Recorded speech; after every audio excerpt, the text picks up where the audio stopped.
there is also one important fact that comes with the materialistic worldview, and that is the notion that you have only one run. You get this one body, this one life, and one person has a lot of luck, grows up in the West, maybe makes a lot of money. The other person grows up in the dust in Africa, bad luck, dies with 15 or whatever. And I'm living in a Buddhist country since over 20 years now. And the thing that changed me the most is that people here have another worldview, and they see death as nothing all too much tragic. And to us, it feels completely heartless, very bad even, you know. I mean, my spouse died like 3.5 months ago, and I can tell you she was there in the home of the family. The dead body was there in the living room, and there was her little son, 12 years old, and her father and her brothers and sisters, and nobody cried. There was no sadness, and I couldn't believe it. You know, it's such a intense event, and they are not, and they don't show any sadness, and it's just I mean, it's a few factors in there. For example, the one important factor that you should not get into some turmoil, emotional turmoil, when something like that happens, because they believe the soul is still there for a short time, floating around the body kind of, and observing what people are doing. And if people are in a very negative mood and very big sadness, it confuses the soul. Let's put it that way. So that's why they try to be content, and they don't do it as we do it. But also, of course, they know it's an entity, a spirit, which now left this body, and sure enough, this spirit will come back, and probably within our family. But going back to the idea that reincarnation is very important for our serenity, for understanding that nothing that happens here is really that tragic at all, even death. Absolutely correct. Death is just another part of life. You know, in the Buddhist philosophy, it's the wheel of life. You keep, going round and round and round. And in my model, and my model is a scientific model, it's a logical consequence of my model that you have many lives. And that's because the purpose here is to grow up. And when you grow up, you have to change yourself, change who you are. It's not about acting nice and acting cooperative and acting in any particular way. Acting is not real. Acting is what your intellect is trying to pretend it's something. You really have to change who you are. You have to be kind, not just act kind.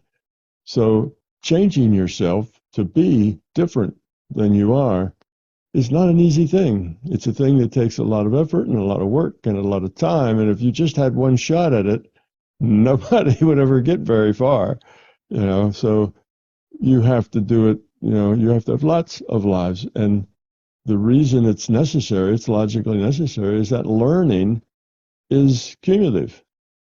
You can't learn what you're supposed to learn in the third grade until you've gone through second grade. You can't learn, calculus until you've actually learned arithmetic and algebra. Learning is serial. You build on it. You have to accumulate it over time.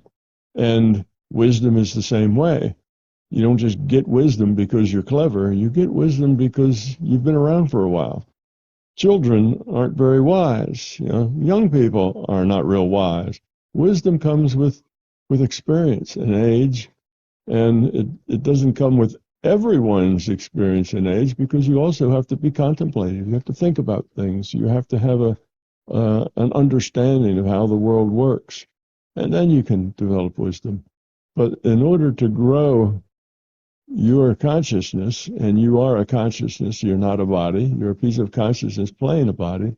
In order to grow that consciousness takes a lot of iterations through a lot of avatars.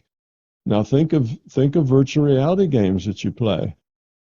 Is there any virtual reality game that you buy, you play, and as soon as you die, you're done with the game? The game's over and you're not allowed to play anymore. Of course not. You know, that doesn't make any sense. That game is not fun because you always die early in the game before you figure out how to do better, before you gain more hit points and you gain more understanding and you realize how the game's played. And as you get better and better at it, you know, you level up. And you'd never level up. You'd always be a level one and you'd always die, and that would be it. Can't play that game anymore. You had one chance and you're done. Well, that, of course, nobody's ever seen a game like that because that would be a kind of a stupid game to try to sell. Nobody would want to play it. Well, this game of life is like that too. It wouldn't be a very good entropy reduction simulator or entropy reduction trainer if you only got one shot at it, because what you're asked to do is immensely difficult. Change yourself, get rid of your fear, you know, become love, become caring, become cooperative, make it about other, not about self. So those things take time. So the incarnation concept is a part of my model because it's logically necessary for the model to work. But yes, it's just an attitude then becomes that death is not a big deal.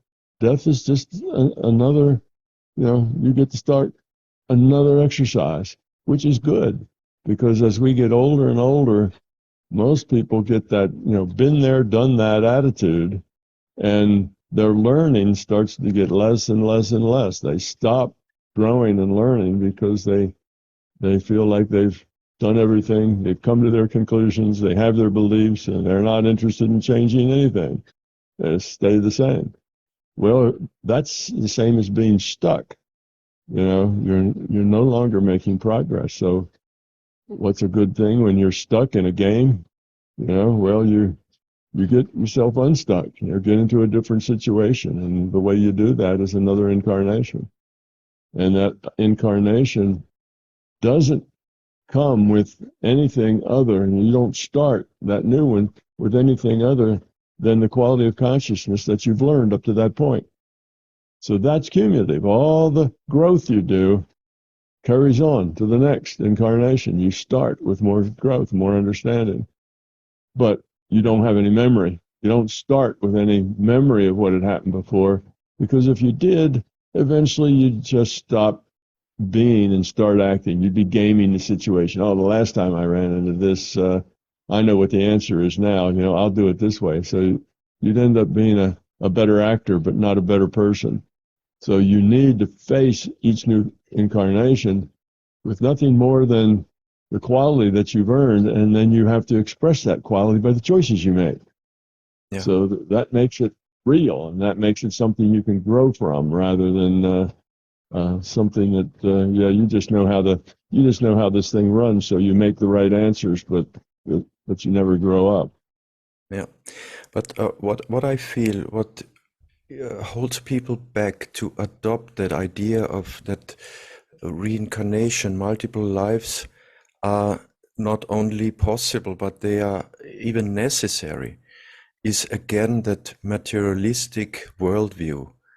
They haven't, most of people have not had any experience where they felt that there is more than what I can touch, that they are energy beings, or that they are etheric in some way, whatever, you know, that they get dream messages from the other side, that they get in contact with like with the spirit of a tree. It's just not in their worldview, and so what they say is when they come to the end of their life, they say, yeah, your ideas are well and fine and everything sounds really amazing, but I want to be with my family.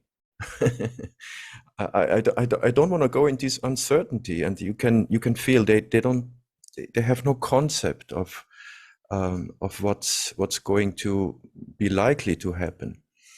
Yeah. And Yes. yeah, You know, you wouldn't want to have an incarnation where you always kept doing the same sort of things with the same people. You learn from diversity. You learn from having new challenges. You learn from being forced to deal with things you've never dealt with before, with people you've never dealt with before. So it's not something that you want to just keep doing the same old things. You know, every time I incarnate, I'm a man, and I'm always a man with this group of people, and we all incarnate together. Well, that would get real stilted after a while. What you need is fresh challenges, people and things and attitudes that you've never had to deal with before, and situations you've never had to deal with before. That's what helps you grow. So the way the system works is you not only get a new lifetime, but for the most part, unless your lifetime is somewhat scripted, you're there for a very particular purpose. Most of the time, it's a whole new setup with a whole new bunch of people and a whole new environment. And you can be male, you can be female, you can be rich and poor, and yeah, you can be born in a place where you just live in a pile of dust, and you can be born, wealthy. You have lots and lots of different um, situations because all of them help you grow a whole lot more than if you just did similar things in a similar way with similar people. That would yeah. that would stunt your growth. It's surely again like in a simulation video game. There you have different levels and stages, and every level is quite different to the previous one. It gets harder, and you learn from the previous level, and you get different challenges, and that's what makes it interesting. Yes. But the thing is, what people really struggle with is, again, they say, yeah, it sounds really great, and I believe in something that comes after my passing. But there are my kids, and you see, they need me, and I need them, and I don't want to, not now. I'm fine later, but not now. And that's why the Buddhists also they train, and the Hindus as well. They have it as a training for even young people. You uh, picture yourself as leaving your body, let's say tomorrow or in 1 hour. How would you feel? How would that be? Release everything, let everything go, and be okay with it. And this is an important training, I would say, because it familiarizes you with the idea that you're in a wheel, as you said before, in a wheel of life, and there is no death. Okay, you have to change clothes. The Hindus say you change your clothes. This is the new body, but you will go on, and um, yeah. What would you reply to people who say, there are my kids and they need me, so I can't go now? Well, you may not have a choice of when you go. Most of us don't choose to go at a particular time. It just happens. And for the majority of people, it happens when we're old, but for a lot of people, it happens because of accidents and because of illnesses and because of all sorts of other reasons. So you don't know. And the good news is that you are not a physical body. Physical bodies die. You are a piece of consciousness. Consciousness is immortal. The consciousness doesn't die. The consciousness goes on, finds another body, back in the game, tries to learn a little more about being caring and cooperative and not self-centered. So Mhm. that to me is a much more attractive package than, you get one shot, you die when you die and it's over and nothing else. That that leaves people without any purpose. The only purpose they have is how much money can they get. That becomes the purpose, is your standard of living. You know, do you have an inside toilet? You know, do Yeah. you have this? Can you afford to put your children in good schools? And that Mm. becomes the purpose in life. And Yeah. that's a very bankrupt purpose. That has nothing to do with what the true purpose of being there is. And if you don't work toward uh, the true purpose, you're unhappy. You tend to be depressed and negative. When you do work toward the true purpose, which is becoming love and being helpful to others, you feel positive and good, and it's a really good life. So there is, I think the story of the fact that you're consciousness and you're immortal should be a good story for people. But they say, what? I don't ever want to leave my family. If I reincarnate, I want to reincarnate with them again and again and again, and we're going to always stick together. And no, it doesn't work like that. That's not your optimum growth situation. And this world, this virtual reality we're in, is an entropy reduction trainer. It's you come here to evolve the quality of your consciousness. So that's the purpose. And you do Yeah. that through diversity, through different experiences. And it's a tough job. That's what we do. Yeah. Um, by the way, there is a fantastic movie. Maybe you know it. It's called A Thousand Words. It's a comedy, basically a comedy with Eddie Murphy, and it shows him as a character, as a typical, a manager who walks all over people to get on top and to get his projects through and to make money, and manipulates his wife and his mother and everything. And all of a sudden he comes into contact with a guru, and all is very funny and everything. And all of a sudden in his garden there is this Bodhi tree. And with every and I have to say, Eddie Murphy, is a guy who talks a lot and a lot of nonsense, of course. And in this character, this is also the character is also like that. So the Bodhi tree loses a leaf with every word that Murphy in his role speaks. And in the beginning, it's pretty. He doesn't believe it, and he goes on with his nonsense, and he lives his life. And his wife leaves him, and his mother is in the retirement home and whatnot, and he doesn't really care and stuff.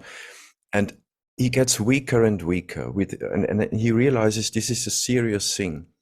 And by the end of the movie, he completely changes, and he switches from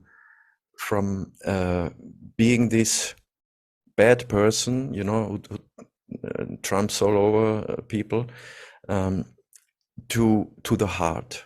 And with his last words, he apologizes with his loved ones, and he really, you can see he changed profoundly. And with the last three words, he walks to the cemetery, and his father, who left him when he was a little boy, who he could not forgive, he says, with the last leaves on the tree, with the trees, he says, "I forgive you." And then he drops, and then of course he can live on because he changed into a good person. But it's a comedy, but it's very touching movie, and it shows in principle how things are and how they should be, how we should be. Very interesting movie, which I recommend to everyone to see. It's very touching when you see him transforming in that way. Thousand words. I have to remember that. No, I hadn't seen it. Of course, there's been Yeah, lots of movies on that theme. Do you remember? Oh, 25, 30 years ago, there's one called Groundhog's Day. yeah, And same, yeah, same. the Yeah. same thing. They just go over it around and around and around until they finally figure it out that they need to be nice, they need to be caring, they need to not be self-centered. And when they finally get it, then they get out of the trap. But yeah, it's Yeah. a similar kind of an idea. I want to come back to the topic of health and healing and how you can turn things around even when they look pretty uh, yeah, look pretty bad, like even you might leave the body. And you know, we discussed this idea or this sickness before called the dissociative identity disorder. And this idea um, brought me to the concept, or I could see not only those sick people who have this, it's not only those sick people who have these multiple personalities, but every one of us has like different personalities inside us, right? We interact differently with our boss at work, then we interact with our kids or with our, I don't know, sports buddies, whatever. We have different like faces. And so I was pondering that idea, and I was thinking, I brought up in my book, I brought up a concept that I called reincarnation without dying. And that means the idea that you dispose of your personality, at least the traits that were not so positive, that were not so helpful for your life and for your health, and you invent yourself really in a new way, and you think about how would it be nice to be, you know, also doing that step, coming from the mind to the heart, and all these things we discussed before, being more compassionate, trying to help and support people, even though I'm the sick one. This is an idea that many people at first sight, they say, hold on, I'm the one who needs help. I can't help others now. You understand? So um, this idea of reincarnation without dying um, is one that I feel can help people to really turn things around, even if they if they don't have much of a chance, at least given by the doctors. And this is a very intense process. It's not an easy process, but I saw in my work that people who really are willing to do that work, they make it. This is pretty profound and interesting. Yes, but they have to have a real strong desire to change. You really have to want to change. If they're just doing it because you tell them, well, you know, you may get well if you do this, and they're just going through the motions, they're pretending to change, it doesn't work. They have to really sincerely want to change who they are and get Yeah, rid of their negativity and become more positive people. And when yeah, they do, everything else changes. And it can be dramatic and it can be fast. It doesn't have to take a right. long time. Yeah. I even put it that way. I say your sickness is telling you to do that. It's forcing you to do that. Your sickness tells you life cannot go on as it is now. So it's very dramatic even, and people get it. I mean, if you know, if you're facing death, you are willing to do. I mean, I shouldn't say that. Many people are not willing to change, even in the face of death. Yeah, but some are, and then they have a good chance to turn it around. Being positive is very powerful medicine. Absolutely, yeah. But what would you recommend to someone? That's an important and a question that interests me a lot.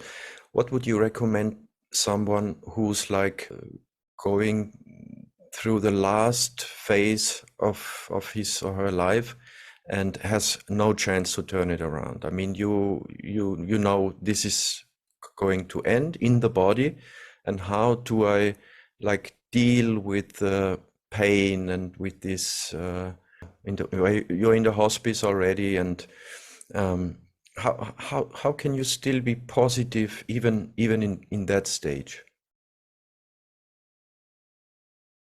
Well, I think when you're in that stage, you're in hospice, you're waiting to die, you are not going to try to change anything. You figure, well, it's too late to change now. I'll just be who I am. I think there's still growth that takes place there. You've probably heard the saying that there's nobody on their deathbed that ever wished that they had worked more hours.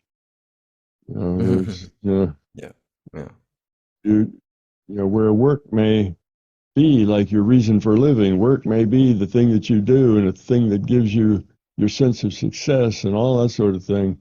But it's really not what's important. What's important is your family, your kids, your spouse, um, how you treat other people, your attitude, those things are important. Your yeah, job really isn't important. And I think a lot of people who are that near death, they're within weeks or months of death, and they're not going to change anything. But I think their perspective changes automatically. They don't have to change anything. I think they start seeing what's important and what's not. They start seeing um, what's significant in their life. And it's yeah, not work, and it's not money, and it's not, the new Mercedes Benz. All those things just fall away as being totally insignificant. So I think there is a lot of growth of people who are, aware enough to think a little bit about who they are, what they are, what's the sum total of their life and what did it come to and why. So even if you're at the very end, too late to change, it's not too late to grow. It's not mhm, too late to learn.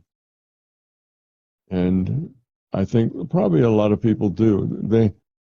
Many of them learn more, in the last, day of their life than they did in all the other days before that, just yeah, because all the all the nonsense, all the stuff that doesn't really matter just drops away and you don't care about that. It's not mhm. important. And that is very significant for for your further path. The Hindus say that, I mean, the way you die is very significant for how your journey continues, and which goals you might set for your next embodiment. True. I mean, you're learning here so that you can do better next time. And if you don't learn here, then the next time is going to be just about like the last time. And if you don't learn then, the next time after that's going to still be just like the last time, and Mhm. you'll be just stuck at that spot if you don't learn. And the learning we're talking about is not intellectual. It's not something you can learn in your intellect. Well, you can Yeah. learn about it. You could read all of my books and memorize every word and still not grow up at all. It's not about intellectually learning things. It's about learning at the being level, what I call the being level. In other words, you have to change who you are. You have to grow. Yeah. You have to see things. You have to find some wisdom, find some understanding, and change yourself. Don't be so self-centered. Don't make life all about you. Right. Make Right. make life about what can I give? How can I help? You know, Yeah. what can my role be here as someone who makes other people's lives better? And if you Yeah. do that, then your life will just get better all by itself. You don't have to Mm. work to make your life better. Thank you for watching this clip until the end. If you found value in this information, kindly press the like button now. It would really mean a lot to me. Thank you from the heart.